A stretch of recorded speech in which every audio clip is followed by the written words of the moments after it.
Friends, welcome back to your YouTube channel economics आसान है। Guys, आज हम मैक्रो इकोनॉमिक्स का चैप्टर नंबर 5 मनी को स्टार्ट करने वाले हैं। आज हम देखेंगे कि भाई बार्टर सिस्टम क्या होता है, क्या उसके लिमिटेशंस है जिसकी वजह से मॉनेटरी एक्सचेंज इवॉल्व हुआ। सो गाइस, स्टार्ट करते हैं आज की क्लास और देखते हैं बार्टर सिस्टम के बारे में। सो गाइस, बात करें हम बार्टर सिस्टम या बार्टर एक्सचेंज की, तो क्या होता है ये? The exchange of goods for goods. Barter system में या बार्टर एक्सचेंज में हम क्या करते हैं? गुड्स का एक्सचेंज गुड्स के बदले करते हैं। फॉर एग्जाम्पल के लिए मेरे पास व्हीट है और मेरे को बदले में राइस चाहिए, तो मेरे को एक ऐसा पर्सन ढूंढना पड़ेगा जो राइस देकर बदले में व्हीट लेने के लिए रेडी हो। तो क्या हो जाएगा यहाँ पे? गुड्स के बदले व्हीट के बदले क्या हो गया? राइस का एक्सचेंज हो गया। क्लियर हुआ? इसको हम बोलते हैं बार्टर सिस्टम। अब जिस इकोनॉमी में बार्टर सिस्टम होता है उसको बोलते हैं बार्टर इकोनॉमी या CC economy. C stands for commodity, commodity for commodity economy, की कमोडिटी के बदले कमोडिटी का एक्सचेंज होता है। तो हम बोल सकते हैं कि बार्टर इकोनॉमी या फिर सीसी इकोनॉमी, की जिस इकोनॉमी में क्या हो? बार्टर सिस्टम या बार्टर एक्सचेंज होता हो। तो डिफाइन कैसे करेंगे? An economy where there is a direct barter of goods and services, की ऐसी इकोनॉमी जहां पे क्या हो? बार्टर सिस्टम हो, बार्टर एक्सचेंज हो, गुड्स एंड सर्विसेज के बदले गुड्स एंड सर्विसेज का एक्सचेंज हो, तो उसको हम बार्टर इकोनॉमी या सीसी इकोनॉमी के नाम से जानते हैं। अब यहाँ पर जब हम बात करते हैं ना बार्टर एक्सचेंज की, मतलब गुड्स एंड सर्विसेज के बदले गुड्स एंड सर्विसेज का एक्सचेंज कर रहे हैं, तो यहाँ पे एक प्रॉब्लम आती है। जो मेन प्रॉब्लम क्या है? डबल कोइंसिडेंस ऑफ बॉन्ड, मतलब कि म्यूचुअल बॉन्ड्स होनी चाहिए। कि अगर मेरे पास व्हीट है और मैं व्हीट के बदले राइस लेना चाहती हूँ, तो सामने वाला पर्सन भी राइस के बदले व्हीट लेना चाहे तभी एक्सचेंज हो पाएगा, वरना एक्सचेंज नहीं हो पाता। तो यहाँ पर जो है म्यूचुअल बॉन्ड सेटिस्फाई होगी तभी एक्सचेंज हो पाएगा, वरना नहीं हो पाएगा। अब ये डबल कोइंसिडेंस ऑफ बॉन्ड को फाइंड करने में क्या लगता है? बहुत time and efforts and cost लग जाती है। तो बहुत सारे लिमिटेशंस आते हैं जिसकी वजह से मॉनेटरी एक्सचेंज इवॉल्व हुआ। तो क्या लिमिटेशंस आती है, एक एक करके समझते हैं।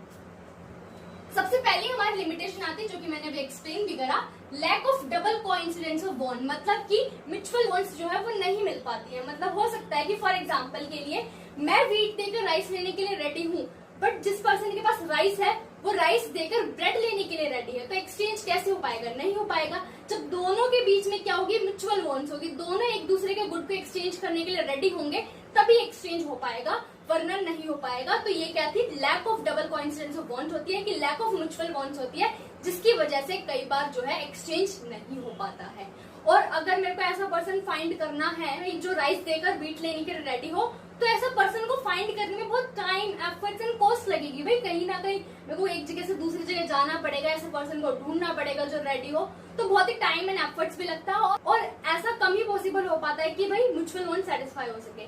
अब पुराने टाइम में क्या था कि जो लोगों की बॉन्ड्स थी ना वो लिमिटेड होती थी, ठीक है, तो हो जाता था बार्टर एक्सचेंज। बट आज के टाइम पे तो ये इम्पॉसिबल है कि आज के टाइम पे तो हमारा मॉनेटरी एक्सचेंज चल रहा है, तो बहुत ही इजिली जो है एक्सचेंज हो जाता है। बट बार्टर सिस्टम की कुछ लिमिटेशंस थी जिसकी वजह से मॉनेटरी एक्सचेंज आया।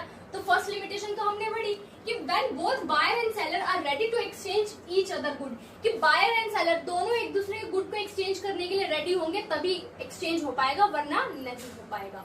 क्लियर हुआ? सेकेंड हमारी लिमिटेशन आती है lack of common measure of value, कि कॉमन मेजर ऑफ वैल्यू नहीं है, कि गुड्स को किस यूनिट में मेजर करें, कॉमन यूनिट है ही नहीं। कि आज के टाइम पे देखा जाए तो हर किसी गुड को हम प्राइस में, मनी में मेजर कर सकते हैं, बट अर्लियर टाइम में बार्टर एक्सचेंज चलता था तो वहां पर हर कॉमोडिटी को एक कॉमन यूनिट में तो मेजर नहीं कर सकते, तो कुछ ना कुछ प्रॉब्लम्स आएंगी। तो क्या प्रॉब्लम आएगी? All commodity are not equal value, कि सारी कॉमोडिटी की इक्वल वैल्यू थोड़ी होती है। भाई एक चेयर है उसकी अपनी वैल्यू है, राइस की अपनी वैल्यू है, फ्रूट्स की अपनी वैल्यू है, तो सबकी अपनी अपनी वैल्यू है। तो अलग अलग वैल्यू है, इक्वल वैल्यू तो किसी की भी नहीं है। And there is no common measure unit. अब अलग अलग वैल्यू तो है बट एक कॉमन मेजर यूनिट नहीं है कि हम उसमें मेजर कर सके, ठीक है, of value of goods and services. So the exchange ratio is fixed randomly.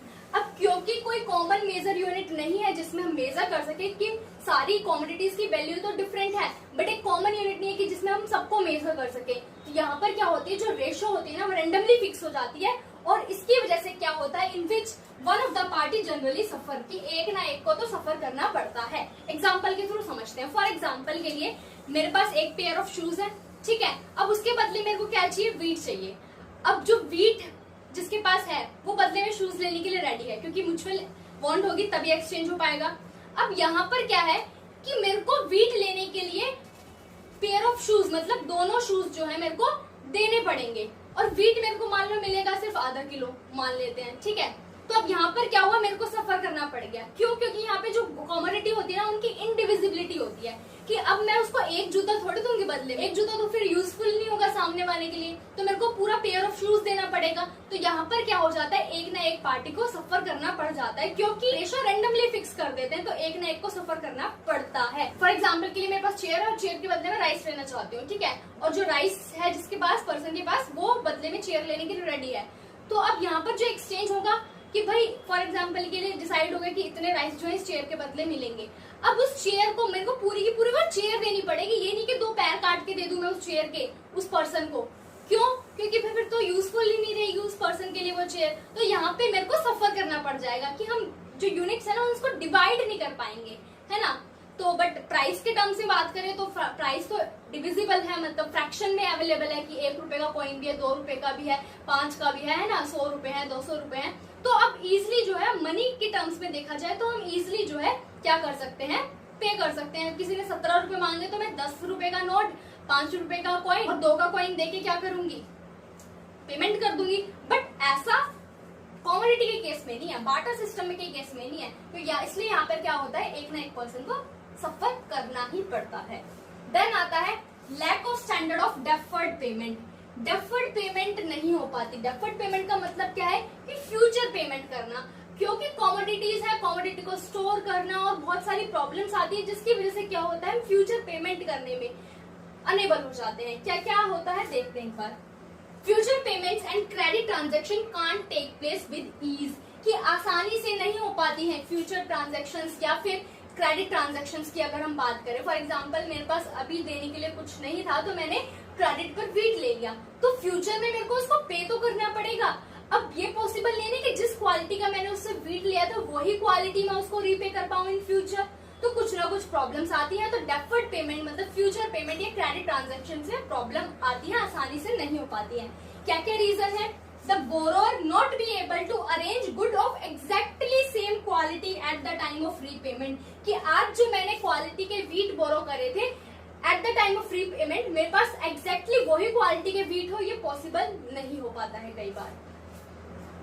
There may be conflict regarding which specific commodity is used to be for repayment। अब यहाँ पर क्या होता है, कॉन्फ्लिक्ट हो जाता है कि फॉर एग्जाम्पल मैंने किसी से क्रेडिट पे जो है राइस लिया, अब वो मेरे को कहे कि भाई जब तुम फ्यूचर में रीपेमेंट करोगे ना तो मेरे को बदले में क्या चाहिए, वीट चाहिए।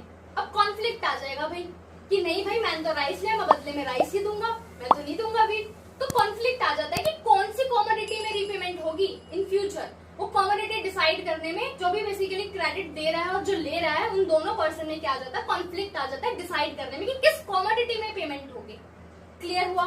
Then the commodity to be repaid may lose or gain its value at the time of repayment, कि हो सकता है ना कि जिससे मैंने वीट लिया था, जिस टाइम पर लिया था, अब क्या हो जब मैं उसको रीपे करने जाऊं तो उसकी वैल्यू क्या हो जाए, बढ़ जाए, तो भाई ये तो फिर मेरे को तो नुकसान हो जाएगा। बट जिसको वीट जिससे मैंने क्रेडिट पे लिया तो उसको फायदा हो जाएगा। और हो सकता है कि जब मैं वीट उसको रीपे करूं तो उसकी वैल्यू लूज हो जाए, तो यहाँ पे क्या हो जाएगा, सफर करना पड़ जाएगा एक ना एक पार्टी को भी।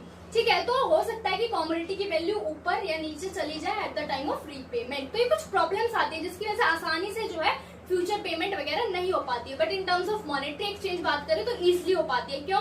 क्योंकि मनी की वैल्यू तो सेम रहेगी ना, 100 रुपए का नोट 100 रुपए का नोट ही रहने वाला है, उसमें तो कोई चेंज नहीं आएगा, है ना। देन आता है lack of store value. Store नहीं कर पाते, क्यों भाई? It's difficult to store wealth for future use, कि जो हमारी वेल्थ है, कमोडिटीज है बेसिकली, उनको स्टोर नहीं कर पाते हम फ्यूचर यूज के लिए। क्यों नहीं कर पाते, क्या क्या रीजन है? क्योंकि ये गुड्स क्या होते हैं, पेरिशेबल होते हैं। पेरिशेबल का मतलब जो बहुत जल्दी खराब हो जाते हैं। फॉर एग्जांपल के लिए वेजिटेबल्स हो गया, फ्रूट्स हो गया, तो ये क्या होते हैं, पैसेज ऑफ टाइम के साथ इनकी क्वालिटी जो है वो खराब होती जाती है। फॉर एग्जाम्पल के लिए मेरे पास 1 किलो एप्पल थे और मैंने सोचा कि भाई इसको मैं अगले महीने यूज करूंगी, मैंने लॉकर में बंद करके अपनी वेल्थ जो है रख दी। भाई तुम इसको 10 दिन बाद निकाल के देख लो, सड़ जाएंगे, गल जाएंगे, रोटन हो जाएंगे, है ना, तो यूजफुल नहीं रहेंगे वो फ्यूचर यूज के लिए। तो हम इसको स्टोर नहीं कर पाते क्योंकि पेरिशेबल होते हैं, जल्दी खराब हो जाते हैं, तो कैसे स्टोर कर पाएंगे। बट आज अगर तुम 10,000 रुपए मनी रखो और उसको 10 साल बाद भी निकालो तो वो ऐसे कैसे नहीं मिलेंगे, उसमें तो कोई चेंज नहीं आएगा, वो तो सड़ेंगे गलेंगे नहीं, खराब नहीं होंगे। तो मॉनेटरी एक्सचेंज जो है इन सब लिमिटेशंस की वजह से ही इवॉल्व हुआ है।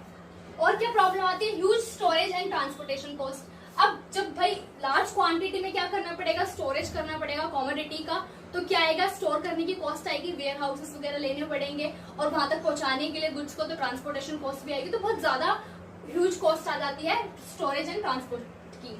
देन बात करते हैं required lot of time and efforts. अब स्टोर करने के लिए बेसिकली बहुत टाइम एंड एफर्ट्स की भी जरूरत होती है, क्योंकि बहुत ध्यान रखना पड़ता है। फॉर एग्जांपल अगर वीट स्टोर करना है तो ध्यान रखना है कि भाई उसको पेस्टिसाइड ना लग जाए, है ना, तो बहुत ज्यादा ध्यान रखना पड़ता है, बहुत ज्यादा टाइम भी लगता है उसको स्टोर करने के लिए। तो ये कुछ प्रॉब्लम्स थी, कुछ लिमिटेशंस थी बार्टर एक्सचेंज की। जब हम एक्सचेंज करते हैं गुड्स के बदले गुड्स का, तो इन प्रॉब्लम्स की वजह से क्या होता है, हम एक्सचेंज इजिली नहीं कर पाते। तो यहाँ पे इसको किसने रिप्लेस करा, so it was replaced by monetary exchange, की मनी के टर्म्स में एक्सचेंज करेंगे, क्योंकि हम इजिली जो है मनी की टर्म्स में क्या कर सकते हैं, मॉनेटरी टर्म्स में हर एक गुड को मेजर कर सकते हैं, तो कॉमन मेजर ऑफ वैल्यू तो आ ही जाता है। साथ साथ फ्यूचर पेमेंट भी कर सकते हैं, स्टोर भी कर सकते हैं, और कोई प्रॉब्लम वाली बात नहीं कि डबल कोइंसिडेंस ऑफ बॉन्ड्स हमें फाइंड करनी पड़े, कि म्यूचुअल बॉन्ड्स फाइंड होने पड़े, ऐसा कुछ नहीं है। फॉर एग्जाम्पल अगर मेरे पास क्या है, वीट है, ठीक है, तो वीट को सेल करके मेरे पास मनी आ जाएगा, और मनी को पे करके मैं राइस ले लूंगी, तो यहाँ पे बाइंग एंड सेलिंग जो है मॉनेटरी एक्सचेंज में इंडिपेंडेंट हो जाती है। But in case of barter system ये डिपेंडेंट चलती है, म्यूचुअल बॉन्ड्स का होना बहुत जरूरी है। सो गाइज ये था बार्टर एक्सचेंज के बारे में, बहुत ही डिटेल में हमने पढ़ा कि क्या क्या लिमिटेशंस आती है और जिसकी वजह से मॉनेटरी एक्सचेंज जो है वो इवॉल्व हुआ। सो गाइज आज के लिए इतना ही, मिलते हैं नेक्स्ट क्लास में। Thank you.